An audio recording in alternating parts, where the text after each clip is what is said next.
mungkin kita nggak terlalu yang jelimet-jelimet, kita hanya sedikit menampilkan penanganan asma. Kita nggak mulai dari penanganan dari yang paling awal, kita mulai pada saat pasien itu bagaimana biar asmanya itu bisa terkontrol. Jadi poin kita di situ. Nah, sebelum kita ini, saya paling senang kalau menjelaskan pada mahasiswa di Sutomo itu pakai gambar. Saya gambarnya kok kurang ini ya.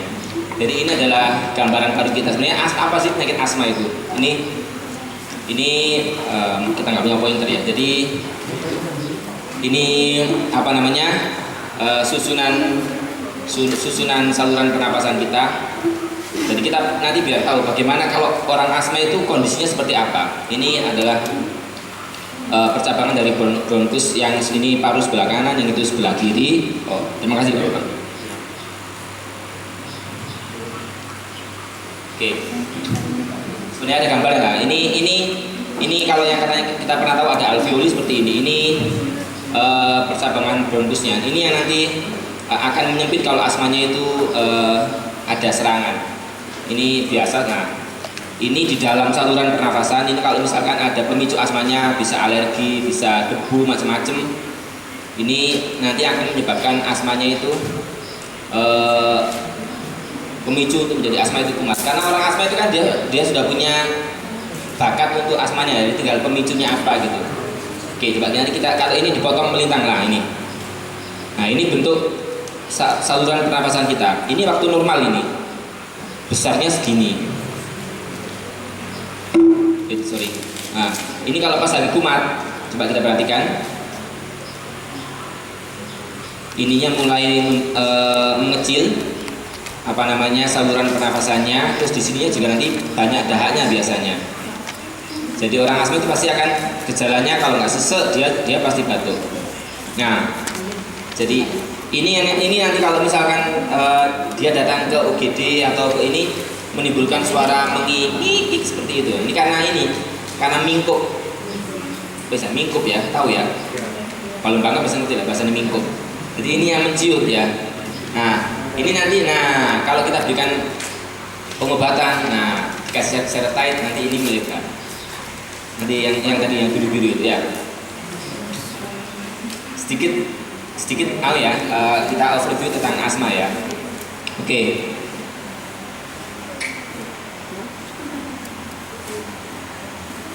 Jadi tema kita pada siang hari ini adalah bagaimana kita menata laksana sehingga pasien asma itu bisa hidup dengan kualitas hidup yang baik. Perlu kita sadari pada saat pasien itu datang ke kita, kata yang harus diungkapkan ke pasien itu adalah kita harus berikan penjelasan bahwasanya asma itu tidak bisa disembuhkan. Sama halnya seperti kita memberikan penjelasan diabetes mellitus itu teorinya tidak bisa disembuhkan. Hipertensi pun juga seperti itu. Artinya ini akan selalu ada di pasien, tapi dengan pengobatan seperti penggunaan seretide dan lain-lainnya, ini bisa dikontrol sehingga pasien bisa hidup menjalani hidupnya dengan nyaman. Oke. Jadi berdasarkan dari guideline ini dari GINA ya. Jadi nggak kelihatan. Jadi GINA itu adalah Global Initiative for Asthma. Dia adalah suatu organisasi yang memberikan guideline, memberikan petunjuk bagaimana penanganan asma secara keseluruhan dunia. Ini seperti gambar yang tadi kita sampaikan. Ini adalah normal dari bronkiul yang normal, lumennya segini besarnya. Kalau dia lagi serangan, ini akan tadi itu menciut. Lama kelamaan ini kalau pengobatannya tidak optimal, ini mestinya kan bisa balik ke sini. Tapi kalau tidak ditangani dengan baik, ini lama-lama penciutannya ini akan tetap seperti inilah. Kita menggunakan obat-obat seperti seretide ini karena dia ada dua komponen, adalah gunanya agar ini bisa reversible balik ke sini. Jangan ini menjadi lebih jelek. Ya, asma itu penyakit heterogen. Kalau saya mengibaratkan orang yang punya asma itu saya selalu begini. Di tubuhnya ibu atau bapak itu punya anak kuncinya. Pemicunya itu mulai dari alergi alergen, stres, apa itu anak kuncinya. Kalau anak kuncinya itu ketemu sama kuncinya ya sudah, nanti muncul gejala-gejala mengi, sesak nafas, sesak dada, ini macam-macam. Stres juga sepertinya bisa memicu untuk timbulnya asma. Gak ada yang namanya Yulia ya di sini. Siapa namanya Yulia? Ada yang namanya Yulia? Ada, tapi jaga. Oh lagi jaga, alhamdulillah. Kasihan. Jadi apa yang biasanya yang sering dikeluhkan oleh pasien asma? Gejala yang terus muncul, sensitif cuaca dingin, batuk-batuk, sesak nafas, aktivitasnya terbatas, sering terbangun karena malam hari ya, bukan karena terbangun karena ditelepon pacarnya ya. Iya kan Pak? Hah? Aku iya kan Pak?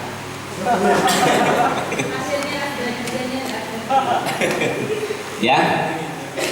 Jadi inti dari pengobatan asma itu adalah mempertahankan kualitas hidup yang baik. Bagaimana dia bisa menjalankan aktivitasnya. Misalkan pasiennya seorang guru, bagaimana dia bisa mengajar murid-muridnya, bagaimana dia bisa berangkat pergi ke sekolah tanpa ada keluhan.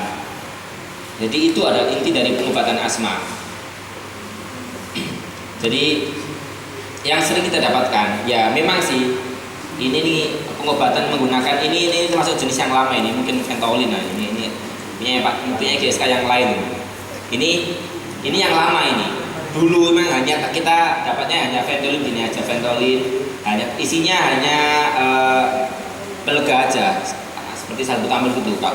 Nah, memang sih keterbatasan kita penggunaan obat ini memang kalau saya bilang perifer ya, perifer memang belum terlalu biasa. Ini mungkin masih menjadi barang yang mahal karena memang ya sebenarnya nggak terlalu mahal sekali sih, tetapi ini juga menggunakan ini terus. Ini kan salah satu dari bentuk yang obat asma untuk melegakan. Obat ini sebenarnya kalau bisa ini jangan digunakan terus-terusan. Makanya kenapa nanti kita memperkenalkan seretide agar obat ini tidak terlalu sering digunakan. Kalau pasiennya ini masih tiap hari menggunakan Ventolin ini berarti kita gagal pengobatan asmanya.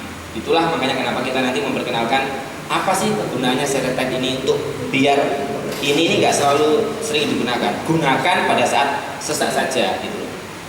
Itu intinya. Jadi lebih dari 10 pasien asma itu menggunakan obat pelega mereka secara teratur pada sehari.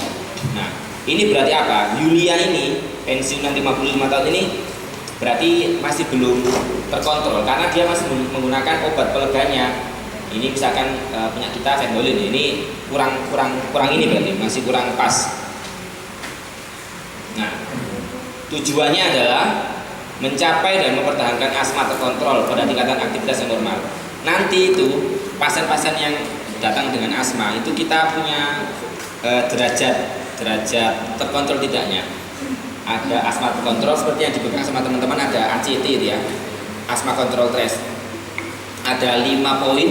1 poin itu isinya 5, total nilainya kalau bagus itu 25. 20 sampai 24 itu terkontrol sebagian, kurang dari 19 berarti pasiennya tidak terkontrol. Itu biasanya kita kasih ke pasiennya, Pak, Ibu niki diwaos dikasih nilai sendiri kira-kira berapa. Kemudian meminimalkan resiko masa depan seperti eksaserbasi. Eksaserbasi itu maksudnya kumat ya, kumat-kumatan. Kita berharap ini nggak kumat. Jadi dan tujuan akhirnya adalah hidup bebas dan normal serta produktif. Macam-macam, produktif buat anak ya silakan, produktif yang lainnya silakan ya. Nah, ini yang kita ini ya agak sedikit berbeda dengan yang di asma control test, tapi intinya sama. Poin-poinnya hampir sama. Jadi nanti itu penderita asma ada yang terkontrol baik. Ini kalau di situ nilainya kurang dari 19. Ini maaf, ini yang baik, ini yang dari sini. Tidak terkontrol, ini yang kurang dari 19, tidak terkontrol. Kemudian yang warna kuning ini nilainya 20 sampai 24, terkontrol sebagian. Nah, yang warnanya seperti warnanya seretide, warna violet ini. Ini yang terkontrol baik ya. Bagaimana dok biar pasien asmanya itu bisa terkontrol? Yang pertama ini, kenali dan hindari faktor pencetus. Kita pernah mendapatkan pasien gitu, kalau dia udah tahu, misalkan dia dingin gitu, faktornya itu karena dinginnya, tapi dia tidak bisa menghindari itu, ya susah gimana? Asmanya nggak akan ini penting sekali ini kan yang tahu kan pasien sendiri. Mungkin teman-teman pernah tahu ini serius nih. Jadi ini memang asma itu kan tidak semuanya terkait dengan alergi, tapi pasien asma yang basicnya alergi itu cukup banyak. Kebetulan dulu saya pernah mendapatkan bukan kasus di sini, tapi ini di luar. Ada orang yang alergi sama coklat. Yang saya lupa yang cewek apa yang cowok. Kalau saya yang cowok kalau misalnya. Si ceweknya habis makan bukan cewek. Si ceweknya habis makan coklat. Kira-kira bisa begini kenapa ya kan? Cowoknya yang alergi coklat, ceweknya ini habis makan coklat. Kira-kira terus apa mas setelah itu mas kejadiannya? Sudah menikah? Oh ya, aja.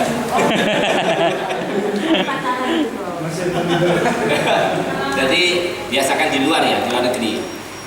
Berciumanlah si cowok dengan ceweknya. Ya kan nggak tahu nih si cowoknya, si ceweknya ini.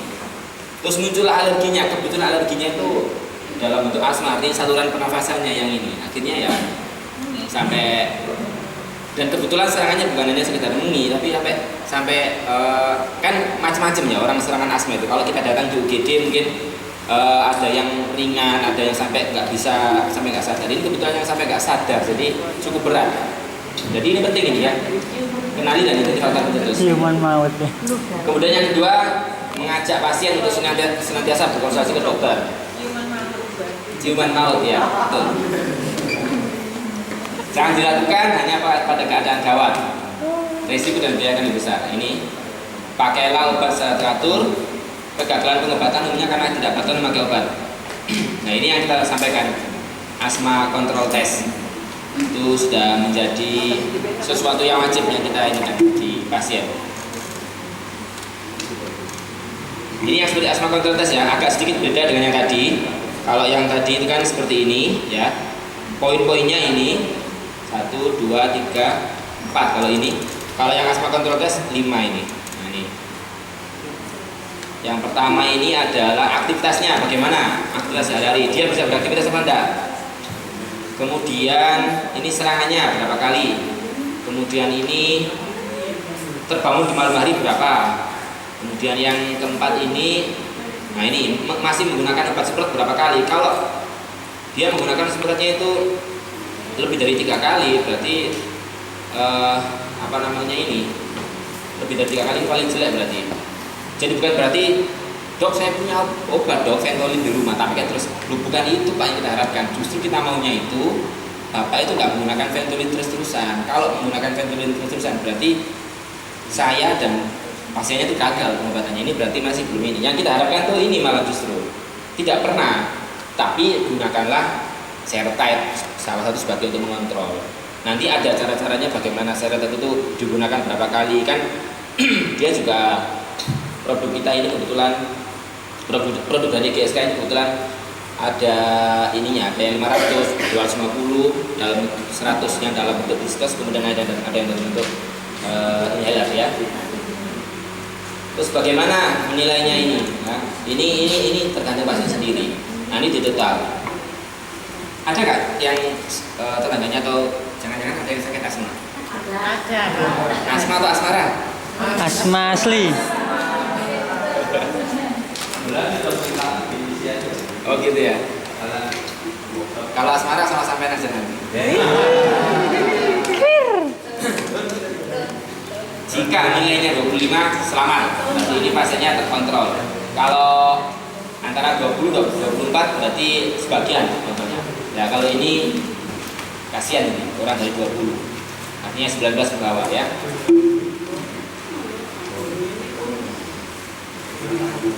Nah, bagaimana kita ini adalah gambar yang diambilkan dari GINA, Global Initiative Asma. Yang pertama adalah dinilai dulu. Memang ya kalau kita mau jujur, mau semuanya berdasarkan ini, kan kadang kita menemui pasien tuh kita bingung ini pasien asma atau BPOK. Mungkin teman-teman GP yang di UGD atau ini bingung ini asma atau BPOK. Ini kalau mau diperiksa secara ini, memang ini ada alatnya, ada alat namanya spirometri itu untuk mengetahui saluran nafasnya itu apa namanya, longgar tidaknya itu seberapa, itu ada yang ya, tapi minimal kita dari anamnesa, kalau dia punya riwayat keluarganya punya riwayat asma atau usianya masih muda, kita boleh lah mengatakan pasien ini asma. Kalau yang PPOK kan lain, orangnya udah tua, itu biasanya PPOK. Secara umum seperti itu. Kalau mau adil, ya dinilai, betul ya. Kemudian tadi ini pemantauan gejala ini, kemudian ini untuk mendiagnosanya ya. Jadi bagaimana? Kemudian yang kedua adalah ini disesuaikan pengobatannya. Kadang itu kita udah memberikan pengobatan ya, udah ini. Cuman kita itu apa yang kurang? Kita sebagai dokternya itu, Pak ini Pak obatnya Pak, nanti diambil di apotek. Sudah nanti yang pasti bingung. Iki obatnya tak apa no. Nah nanti Pak Bambang akan menjelaskan. Iki piye bingung, itu kesalahan kita. Saya pun kadang-kadang, nggak sering, kadang-kadang lupa, nggak menyuruh pasiennya datang. Kita yang harus tahu. Obatnya seperti punyanya Mas Prangga itu nanti dijelaskan gimana caranya. Bingung orangnya. Biasanya kalau yang tadi, yang metode kan enak, tinggal jebret ini nggak ada jebretnya. Oh kamu tuh muncul ya apa? Nah seperti itu kita harus tahu ya.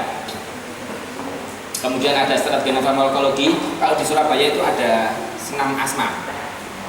Jadi mungkin ada yang renang juga, tapi saya kurang ini apa namanya gerakan-gerakan senamnya. Tapi ada untuk senam asma ini, ada untuk apa namanya pengobatan yang non farmakologis.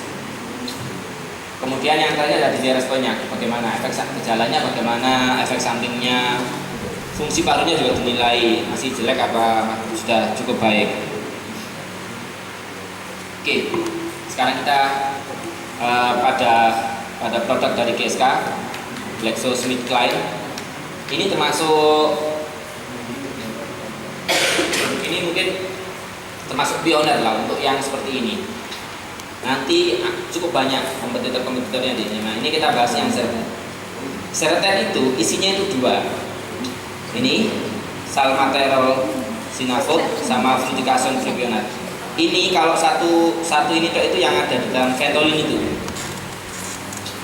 Jadi kalau isinya cuman salmeterol ya dalam bentuk Ventolin itu yang atau nebul yang bisa kita berikan di UGD.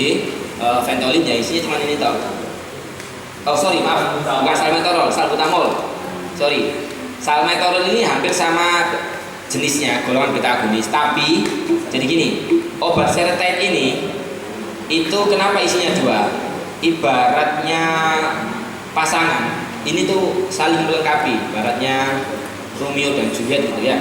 Ini nggak bisa bekerja sendiri tanpa adanya ini. Ini pun juga tidak bisa kalau nggak ada ini. Jadi salmeterol sinafot ini gunanya, tadi kan kita punya gambar bronkus yang menciut. Ini gunanya untuk membuka. Salmeterol ini dia itu salah satu golongan beta agonis yang kerjanya itu panjang. Jadi sekitar 12 jam, 12 jam. Jadi biasanya makanya nanti ini biasanya digunakan 2 kali sehari.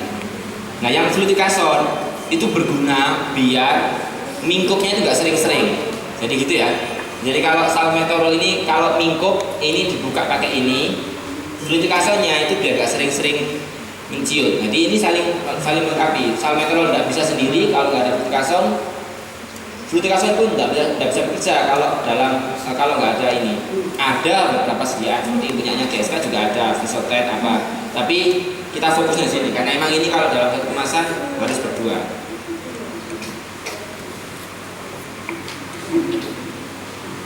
Ini sediaan yang ada dari yang paling ringan, diskusnya ada 3 ya, 500, 250 sama 100. Ini ada kegunaannya ini. Kenapa kok ini 500, 250 ini 100?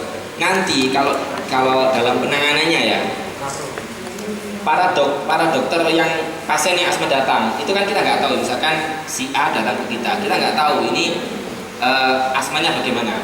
Kita boleh menggunakan misalkan kita kasih dulu 250. Kalau nggak membaik, nanti kita tambahi 500.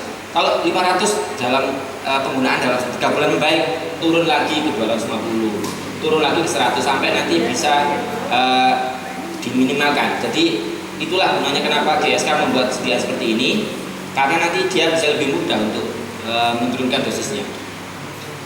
Dan kita perhatikan yang berbeda itu hanya ininya aja, flutikasenya aja yang berguna untuk mengurangi mingkupnya tadi itu, steroidnya. Kalau salmeterolnya ini relatif tetap, karena ini adalah gunanya untuk tadi itu membuka kalau pas lagi infusio.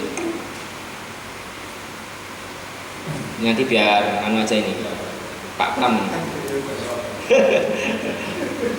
Nah, kita harus kalau katanya kalau di mana di teman-teman aktif di media sosial, siapa yang nggak mungkin kalau nggak punya Facebook atau punya, siapa nggak punya Instagram? Nggak punya Instagram? Siapa yang punya Instagram? Atau yang punya pet? Katanya kan sering ya, no picture berarti hoax ya. Berarti kalau kita bilang saya lagi di mana di Singapura, gambare hoax berarti ini bujuk ya. Sama seperti ini ya. Kita harus punya bukti. Kita Pak Bambang Serota itu bagus, mana buktinya? Nah, nanti kita akan tunjukkan buktinya dari mana ya. Jadi indikasinya adalah yang ini pada anak kecil, kemudian COPD, meskipun ini diindikasikan pada golongan COPD yang cukup berat. Ada golongan, kalau COPD itu ada golongan A, B, C sama D. Ini digunakan pada C dan D. Tapi sekarang kita fokus pada asma. Nah ini ya. Jadi kelebihannya seretide dibandingkan dengan monoterapi ini, inhale corticosteroid monoterapi. Nah kita bandingkan, kita lihat sekarang. Jadi ini buktinya. Jadi no hoax ya. Goal gaining optimal asthma control ya. Ini ada suatu penelitian untuk membuktikan.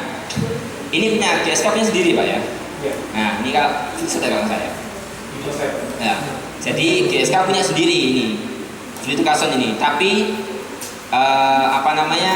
kita bandingkan sekarang. Punyanya GSK yang fluticasone sendiri dibandingkan dengan GSK tapi ada tambahnya salmeterol. Gimana nantinya? Ya. Karena kita sudah sepakat bahwasanya kerjanya ini nggak akan bisa optimal kalau nggak ditemu dengan salmeterol ya. Nah, ini yang menggunakan seretide ternyata apa? Ini dilihat dari perbaikan untuk terkontrolnya. Dari graf ini didapatkan bahwasanya nilai kontrolnya dengan jumlah sampel yang hampir sama ya, 1709. Yang satunya 1707. Ini lebih baik dibandingkan dengan yang fluticasone saja ya. Ini penilaiannya dilakukan selama hampir 52 minggu itu berapa? 1 tahun ya? 1 tahun ya, 2 minggu. Batman. Kita pernah bertemu dengan Batman. Saya pikir orangnya gimana gitu, ternyata udah sepuh ini. Batman ini kalau teman-teman Mas Dr. Mulis saya lupa saya paling ingat Masnya itu sana Mas Bambang. Nah Mas Bambang saya paling sering kirim Mas Bambang. Kalau lihat di jurnal ini nama Batman ini kalau berbicara masalah asma, masalah COPD, nama-nama ini sama Barnes itu yang paling sering muncul karena dia nggak praktek orang-orang ini, kerjanya cuma neliti tok ini. Jadi ya ini ya, nggak praktek ini, tapi dia hanya neliti tok ini kegunaannya. Kita yang menggunakan. Ini ya, sama ini. Ini kalau tadi dibandingkan dengan terkontrolnya, kalau ini seberapa cepat? Ternyata ini pada minggu kedua aja sudah terkontrol ini menggunakan seretide. Kalau yang ini sampai minggu 7.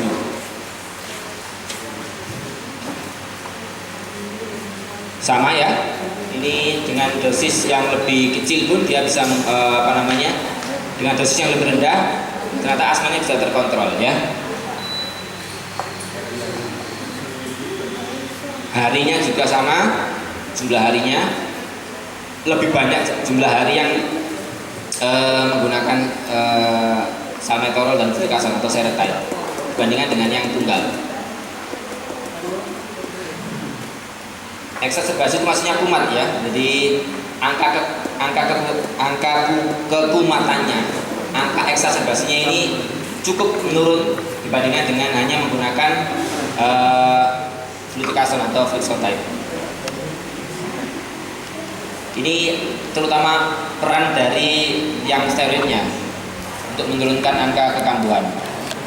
Nah, bukti yang kedua, jadi tidak ada gambar, tidak ada penelitian, berarti itu bohong. Nah, ini bukti yang kedua. Ini ada suatu penelitian di Denmark tahun 2007. Ya, ini jadi ini. Apa kelebihan seretide dibandingkan dengan kombinasi formoterol sama budesonide ini dari farmasi lain? Namanya konsep. Jadi Fitzgerald tahun 2005, maaf, 2005 dan 2007. Ini membandingkan kombinasi lambak yang lainnya, yakni Symbicort dibandingkan dengan seretide. Ya, jadi ini seretide yang 250 dua kali BID.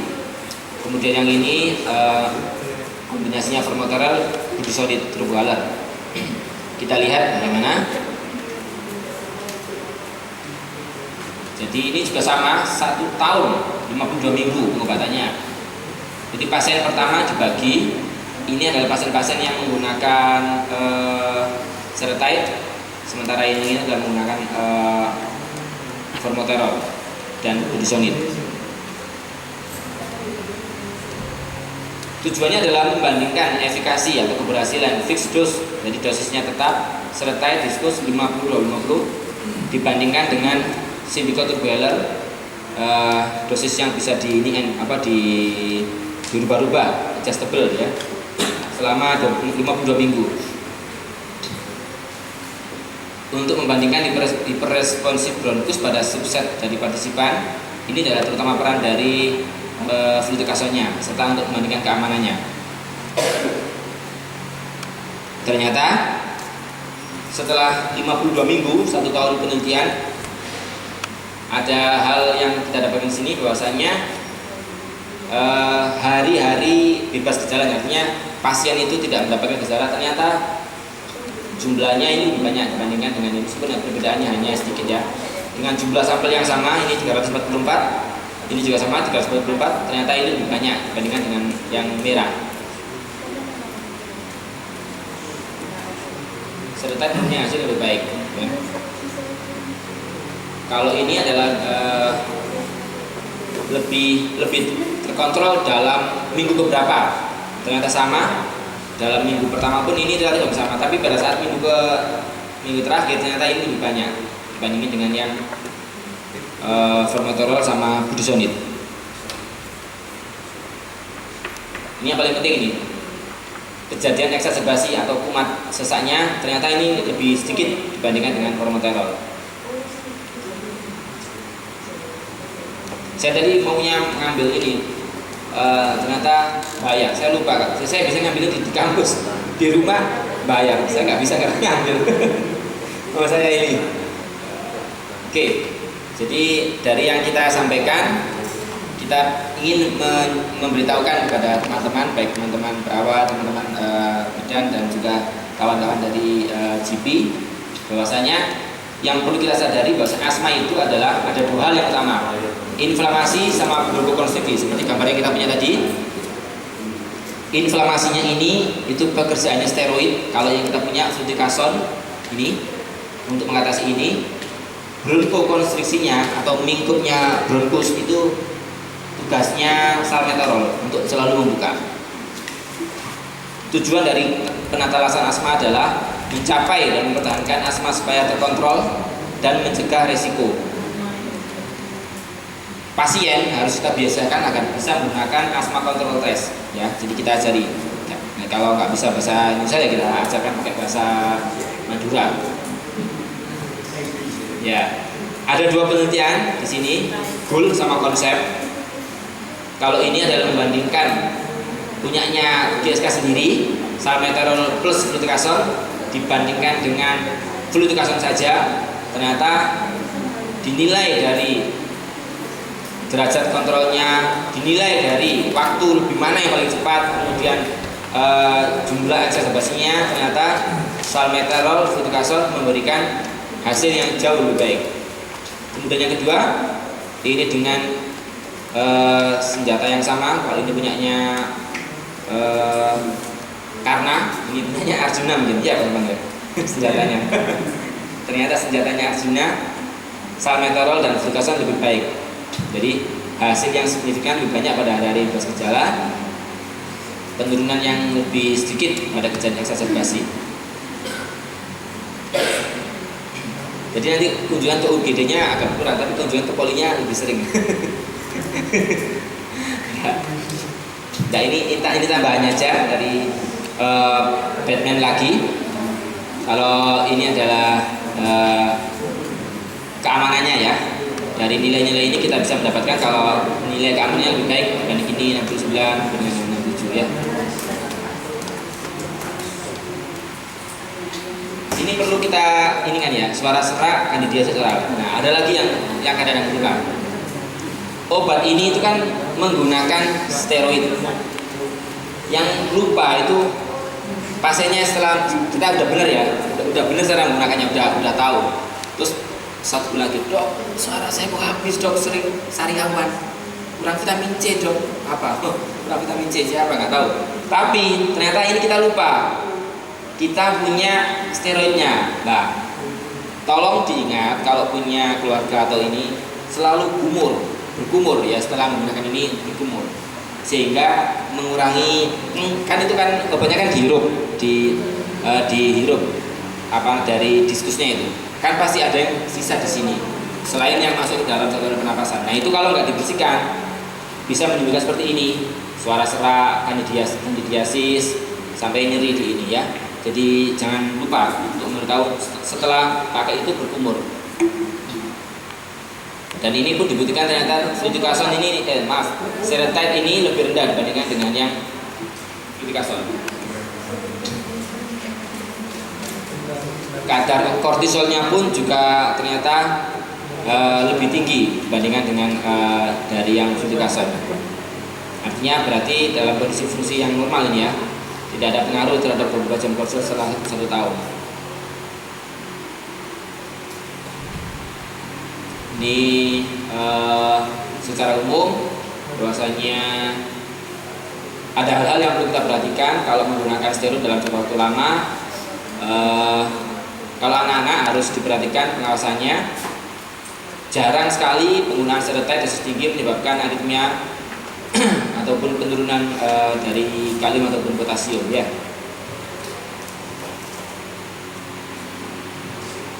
Beberapa kejadian yang sering timbul, sakit kepala, nasofaring, ini adalah yang beberapa kali disampaikan. Saya pikir dari saya cukupkan. Kalau nanti kawan-kawan teman-teman dari Rumah Sakit Batas ada yang mau ditanyakan, kalau saya bisa jawab akan saya jawab, kalau enggak nanti saya PR buat saya. Saya akhiri. Assalamualaikum warahmatullahi wabarakatuh.